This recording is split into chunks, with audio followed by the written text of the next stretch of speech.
Kain lang ng kain, ha? Pasok po kayo. Okay. Excuse me po, Ma'am Emily. Excuse me. May bisita po kayo. Morning na kumakain po kayo. Morning. Sorry to bother you this early, but I had to deliver the good news. Teka, ngayon na ba? Or gusto niyo pagkatapos na lang kumain? Hindi. Sabihin mo na, ano balita? Sign mo.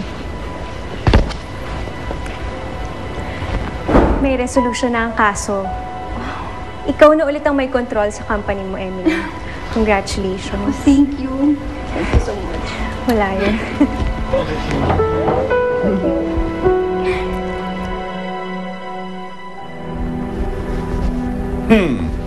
Surprise! O, Johnny, anong ginagawa mo rito? Ha? At paano nyo nakumbinse ang korte na capable si Emily to run the company? That's an absolute lie. Sa tingin mo, attorney, ikaw lang ang marunong dumoktor ng dokumento? Speaking of documents, nandito ako para kunin lahat ng records at legal documents si Emily. Yung sa kumpanya at sa lahat ng properties niya. Nasaan na? Hindi mo pwedeng itago sa amin yon. Baka nakakalimutan mo. Si Santi ka na bilang abogado ng asawa ko. Kaya, ibigay mo na sa amin yun. Don't worry. It's in the file sa bahay ko. At ayusin ko at pagkaayos ko, ako mismo magdadala kay Emily. As soon as possible, attorney. Hihintayin namin yon.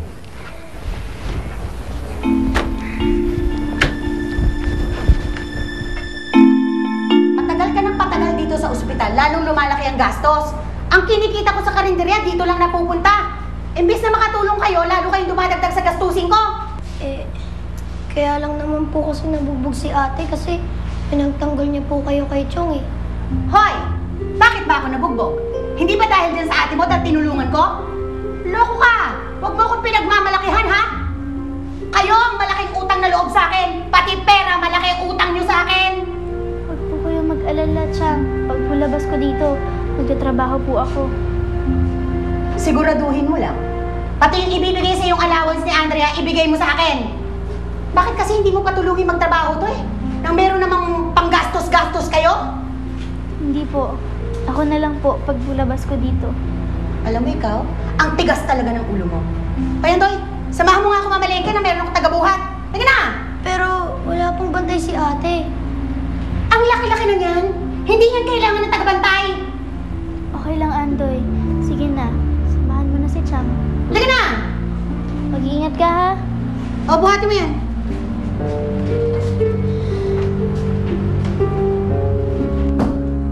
Pumayag si Ate Emily na pekein ng medical certificate?